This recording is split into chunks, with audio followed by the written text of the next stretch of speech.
Have you ever felt like something is missing in your life? A sense that there's more to this existence than what meets the eye? Over 2,500 years ago, one man traveled on a journey to answer those questions. His name was Siddhartha Gautama, better known as the Buddha, a spiritual teacher whose journey and teachings continue to impact millions worldwide. Born into luxury as a prince, Siddhartha had everything anyone could dream of: wealth, comfort, power. But despite it all, he wasn't happy. Deep inside, he sensed that true fulfillment couldn't be found in the shallow pleasures of palace life. Driven by this restlessness, Siddhartha walked away from it all, determined to find a path that would end suffering, not just his own, but that of all living beings. Think about that for a moment. Imagine leaving behind not just material wealth, but your loved ones, your comfort, and even the identity that defined you, all for the pursuit of a truth you could only hope to find. What gave him the courage to make such a decision? What drove him to risk everything for the sake of enlightenment? In this video, we're going to uncover the remarkable life of Siddhartha Gautama, from his sheltered beginnings to the moment of his awakening beneath the Bodhi tree.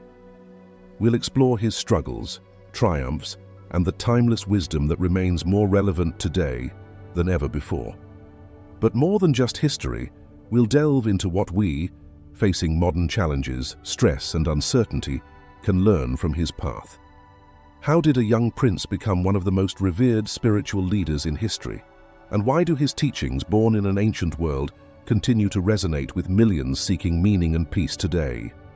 Stay with us as we explore the extraordinary journey of the Buddha and reveal the lessons that might just change the way you live your life. From the power of mindfulness to the release of attachments and the pursuit of compassion, there is wisdom here for everyone.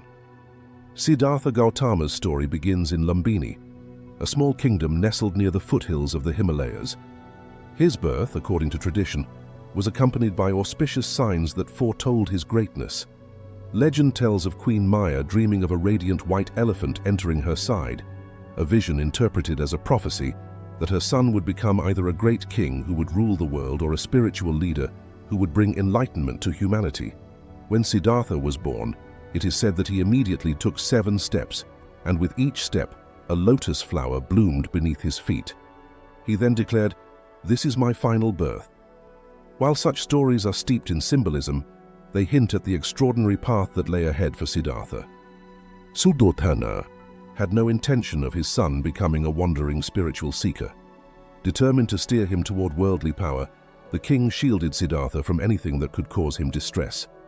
His childhood was a carefully curated paradise.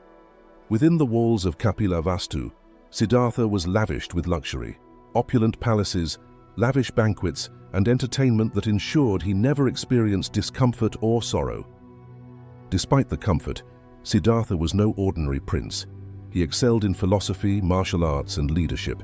He married the beautiful princess Yasodhara, and they had a son named Rahula. To an outsider, Siddhartha's life seemed perfect, but inside he felt a gnawing emptiness. Questions about the purpose of life and the nature of suffering haunted him.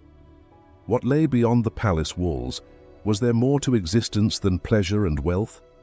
The answers came when Siddhartha, now a young man, ventured beyond the palace for the first time. Accompanied by his loyal charioteer Channa, he encountered a frail old man, barely able to walk. For the first time, he understood that aging was an inevitable part of life. On subsequent journeys, he saw a sick man writhing in pain and a corpse being prepared for cremation. Each sight tore away the illusion of permanence and safety that his sheltered life had built around him. Then, he encountered an ascetic, a man who had renounced the world in search of spiritual truth. These 4 encounters, old age, sickness, death, and renunciation, awakened Siddhartha to the reality of human suffering. What struck him deeply was the knowledge that neither wealth nor royal power could shield him from these inevitable truths. His heart and mind were no longer at peace. He had to find a way to end suffering, for himself and all beings. Despite the love he had for his wife and son, despite the security of palace life, Siddhartha knew he had to leave. The weight of these realizations pressed down on him, leading him to a momentous decision that would alter not only his destiny, but the course of human history. This was not the story of a privileged prince anymore. It was the beginning of a seeker's journey, a quest to uncover the meaning of life, suffering, and liberation. Siddhartha Gautama's heart was heavy with the burden of what he had seen: old age, sickness, and death. These stark realities of human suffering refused to leave his thoughts. The luxurious walls of the palace, once a source of comfort and privilege, now felt like a prison, trapping him in ignorance and indulgence. The pull toward seeking truth became irresistible, but the path forward demanded an unimaginable sacrifice. One night, Siddhartha gazed upon his sleeping wife, Yasodhara, and their newborn son, Rahula. Leaving them behind was no easy decision. It was a painful choice that would break any parent's heart. Siddhartha was deeply aware of his responsibilities as a husband and father.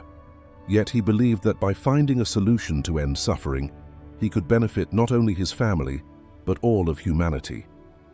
So, with a mixture of sadness and resolve, he left the palace quietly. Draped in simple robes, he kissed his son goodbye, knowing this could be the last time he would see him. Under the cover of darkness, Siddhartha rode away from the life he had always known, accompanied by his loyal charioteer, Channa. At the edge of the forest, he dismounted, removed his royal ornaments, and cut his long hair with a sword. He handed these remnants of his past life to Channa and asked him to return to the palace. Siddhartha, now dressed as a wandering ascetic, stood alone, ready to embrace a life of simplicity, discipline, and relentless pursuit of truth. The path ahead was fraught with challenges. Siddhartha sought out the most renowned spiritual teachers of his time, learning their practices of meditation and asceticism. Under Alara Kalama and Udaka Ramaputta, he mastered profound meditative states that brought temporary bliss, but no lasting liberation. He realized that their teachings, while valuable, were incomplete. They didn't address the root cause of suffering. Unsatisfied, Siddhartha turned to extreme asceticism. He joined a group of 5 ascetics who believed that self-mortification was the key to enlightenment. Together, they starved their bodies, endured physical pain, and rejected all forms of comfort. Siddhartha pushed himself to the brink, surviving on a single grain of rice or a handful of nuts each day. His body became skeletal, his ribs visible beneath his skin, and he often fainted from exhaustion. But despite the severity of these practices, true enlightenment eluded him. After years of relentless self-denial, Siddhartha realized that his extreme approach was as futile as his life of indulgence in the palace. Both were extremes, and neither led to genuine freedom from suffering. In that moment of profound insight, he rejected self-mortification and decided to seek a balanced approach. This realization marked the birth of the middle way, a path between indulgence and deprivation. Siddhartha's companions, however, were appalled. Believing he had abandoned their shared quest, they left him.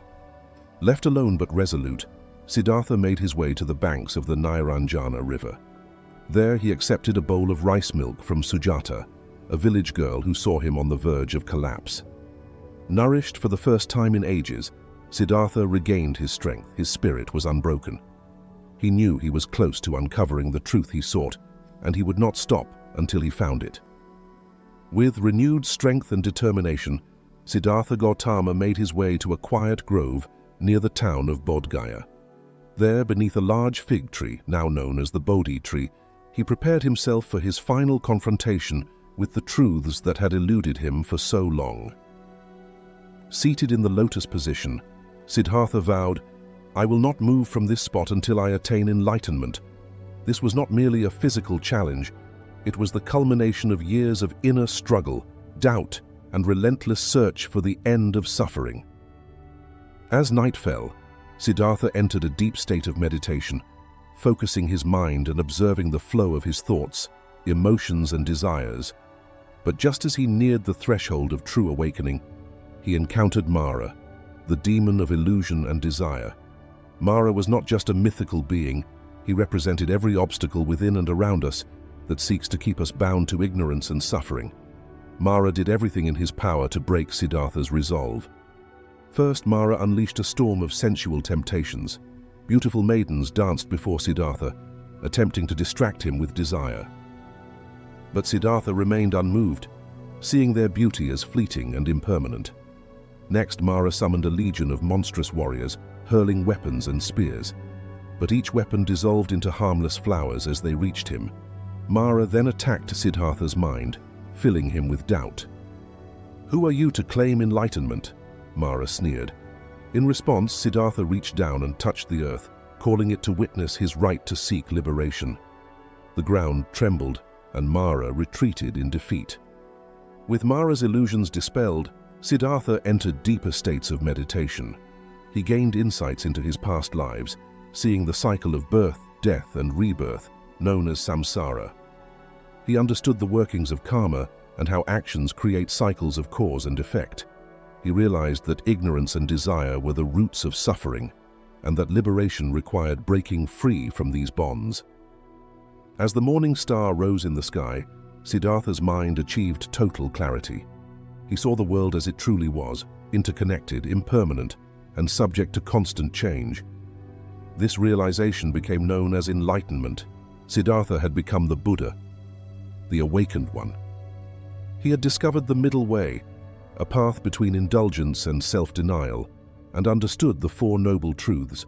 Suffering exists, it has a cause, it can end, and there is a path to end it. This path, the Noble Eightfold Path, would become the foundation of his teachings. Imagine what this moment must have felt like. Years of struggle, pain, and doubt melted away, replaced by a profound sense of peace and liberation. The Buddha had found the answers he sought, not through external rituals or self-punishment, but by looking within and confronting the nature of reality, head-on. But enlightenment was just the beginning of the Buddha's journey. Now he had to decide. Would he keep this knowledge to himself or share it with the world? The decision he made next would change the course of history. After achieving enlightenment beneath the Bodhi tree, Siddhartha Gautama, now the Buddha, the awakened one, faced a pivotal question. Should he share his profound insights with others, or should he remain in peaceful solitude? He reflected deeply on the challenge of conveying such a complex and subtle truth. Most people, he thought, would be too attached to their desires and distractions to comprehend it. But then, a powerful compassion arose within him. He realized that even if only a few people could understand and benefit from his teachings, it would be worth the effort. With this resolve, he set out to share the Dharma, the truth he had discovered. The Buddha traveled to the deer park in Sarnath, near Varanasi, to find the 5 ascetics who had once been his companions during his years of extreme asceticism. When they saw him approaching, they were skeptical and prepared to ignore him, thinking he had abandoned the path. However, as the Buddha drew closer, they sensed something had changed. His presence was radiant, his manner calm and compassionate. They decided to listen. The Buddha's first teaching, known as the Dhammacakkappavattana Sutta, or setting in motion the wheel of Dharma, laid the foundation for all of Buddhism. He introduced the Four Noble Truths, a concise yet profound explanation of human suffering and its cessation. The first truth is that suffering, dukkha, exists. Life is filled with birth, aging, illness, death, separation from loved ones, and unfulfilled desires. The second truth is that suffering has a cause, craving and attachment. We grasp for pleasures, cling to possessions, and attach ourselves to expectations that cannot last. But the Buddha did not stop at identifying suffering and its cause. He taught that suffering can end, the third truth, and that there is a path leading to its cessation, the fourth truth.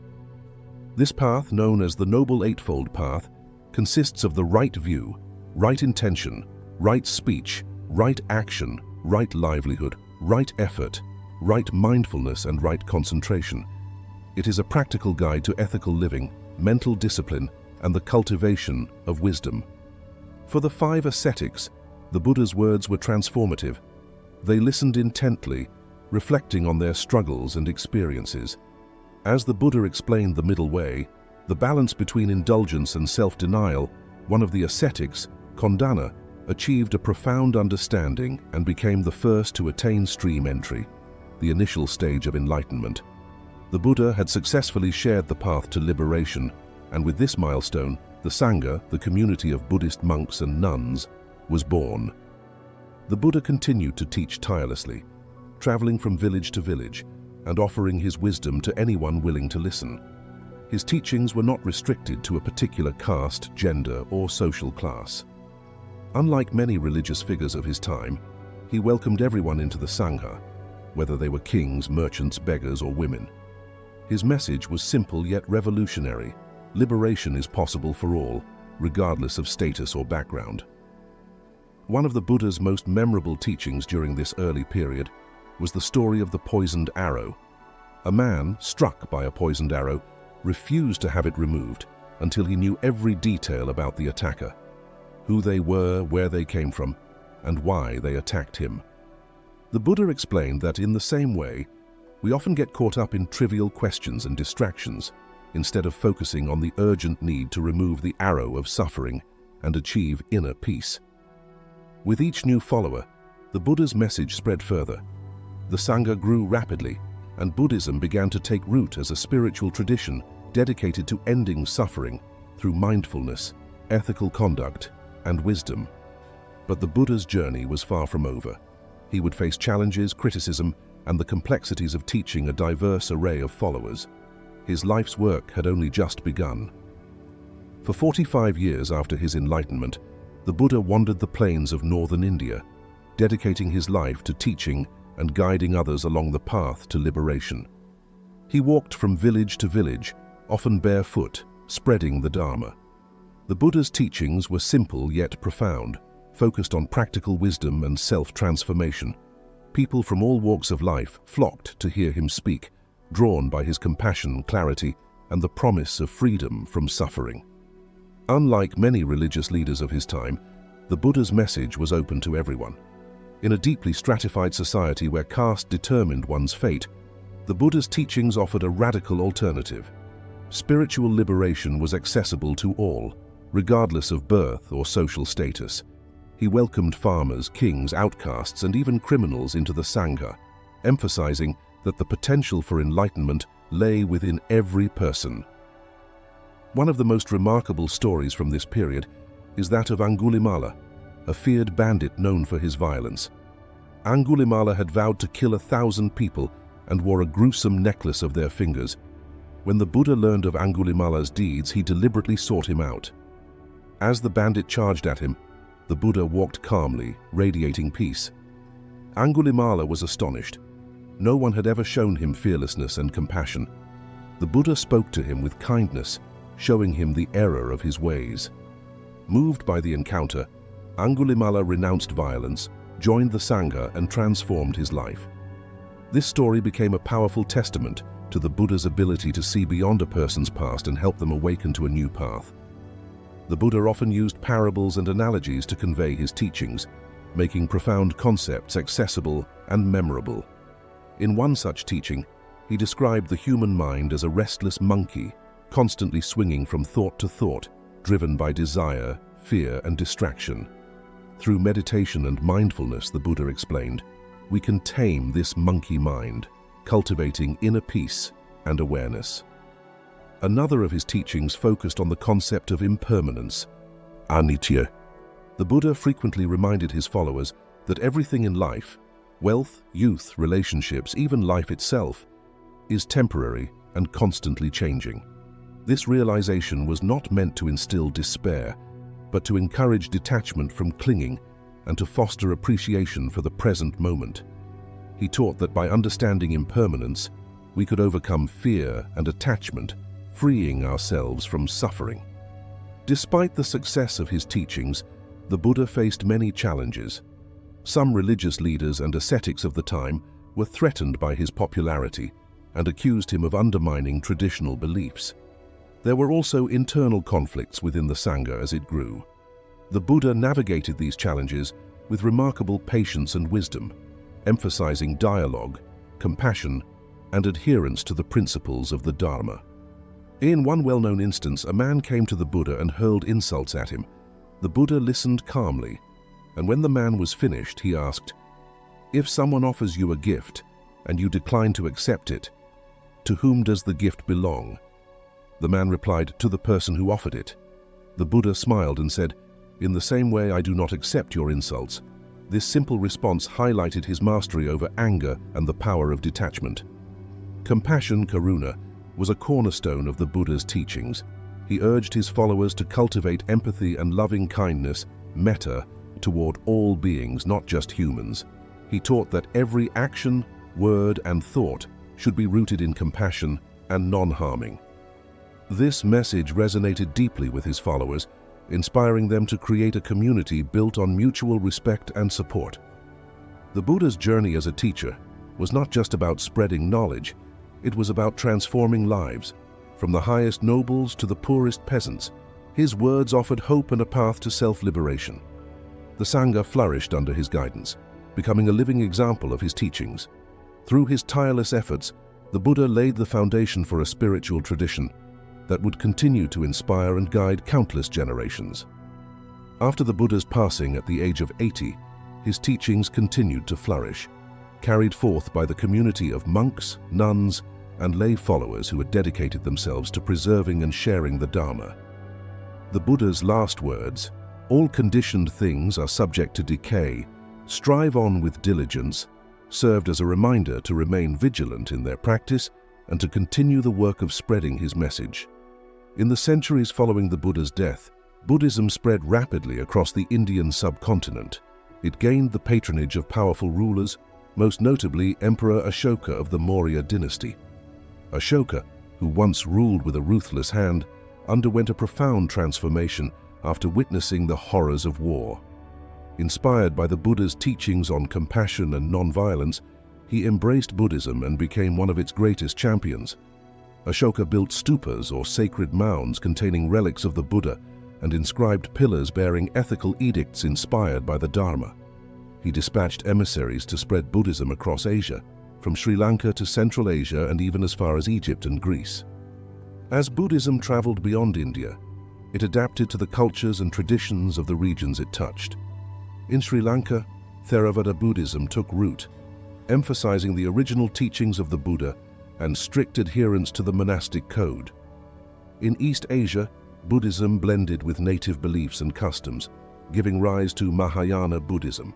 This tradition focused on the ideal of the Bodhisattva, a being dedicated to attaining enlightenment for the sake of all sentient beings.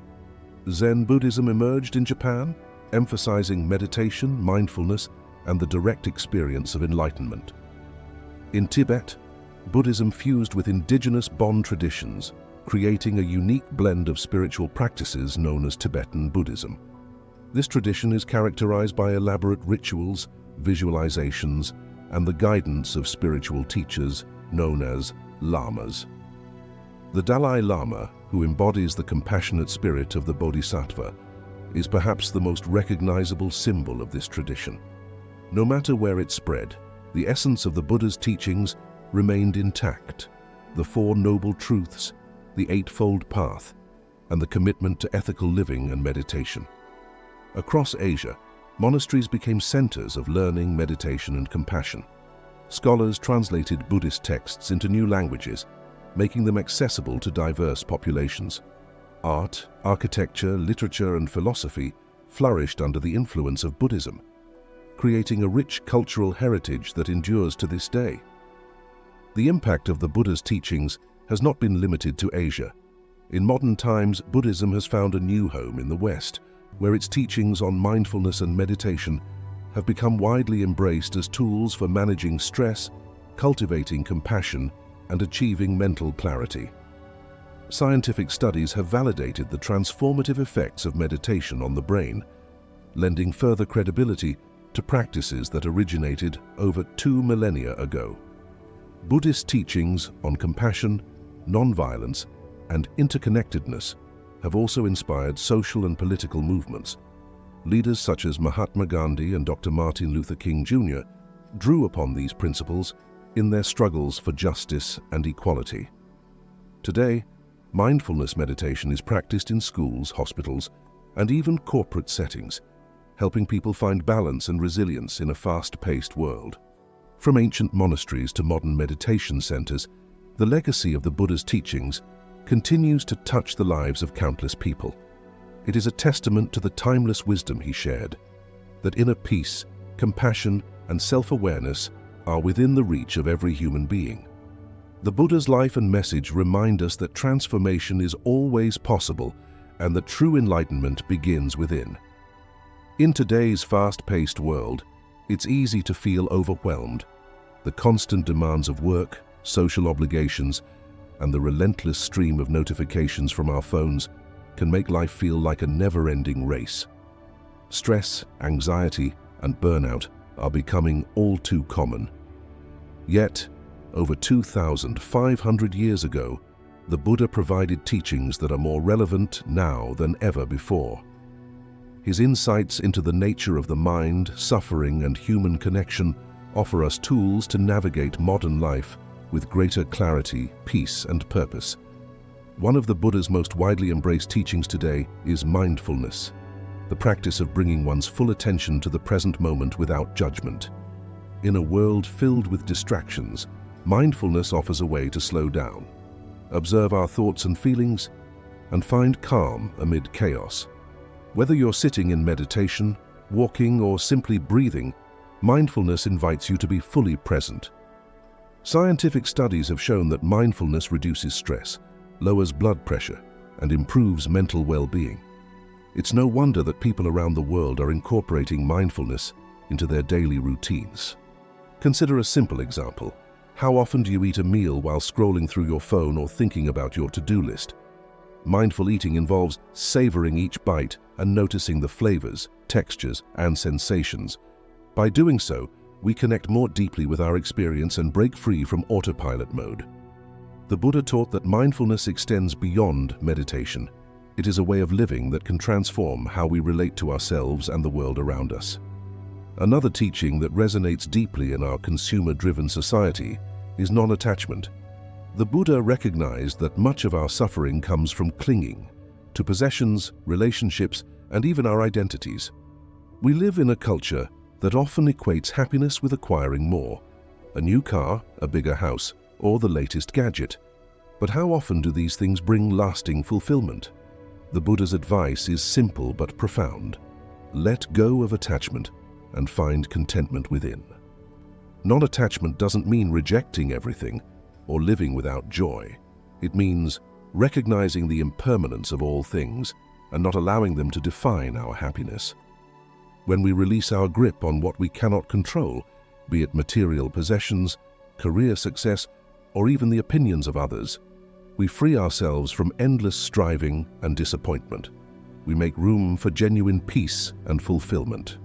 In an age marked by division, social media outrage, and political strife, the Buddha's teachings on compassion are a powerful antidote. He taught that true compassion, karuna, arises from seeing the interconnectedness of all beings and recognizing that everyone suffers in some way.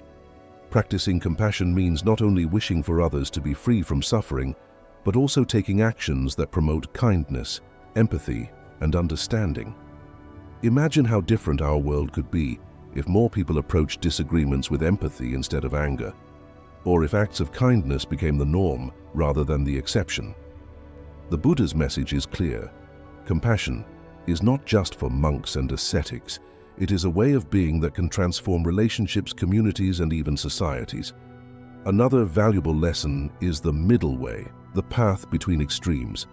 In our polarized world, where people often swing from overindulgence to harsh self-denial, finding balance is key. Whether it's in our diets, exercise routines, work habits, or personal goals, the middle way reminds us to seek moderation and avoid rigid extremes. By cultivating balance, we create space for growth and inner peace. The rise of mental health issues, such as anxiety and depression, has highlighted the need for practices that help people reconnect with themselves. The Buddha's teachings on meditation offer a path to greater self-awareness and self-compassion. Techniques like breath meditation, loving-kindness meditation, and body scans can help individuals become more attuned to their inner world and reduce negative thought patterns. In modern society, many people feel isolated despite being more connected than ever before. The Buddha emphasized the importance of community, or Sangha, as a source of strength and support. Engaging with like-minded individuals on a spiritual journey can provide encouragement and accountability. Whether it's joining a meditation group, a Buddhist center, or simply connecting with others who share your values, community can help us stay grounded in challenging times. The Buddha's teachings remind us that true transformation begins within. By cultivating mindfulness, compassion, and non-attachment, we can change not only ourselves, but also the world around us. His wisdom is a timeless guide, offering hope, peace, and a path to genuine fulfillment amid modern struggles. As we incorporate these practices into our lives, we honor the legacy of a seeker who dedicated his life to ending suffering and awakening the potential within us all. Siddhartha Gautama's journey from sheltered prince to the Buddha, a spiritual teacher revered across the globe, is one of transformation, compassion, and profound wisdom.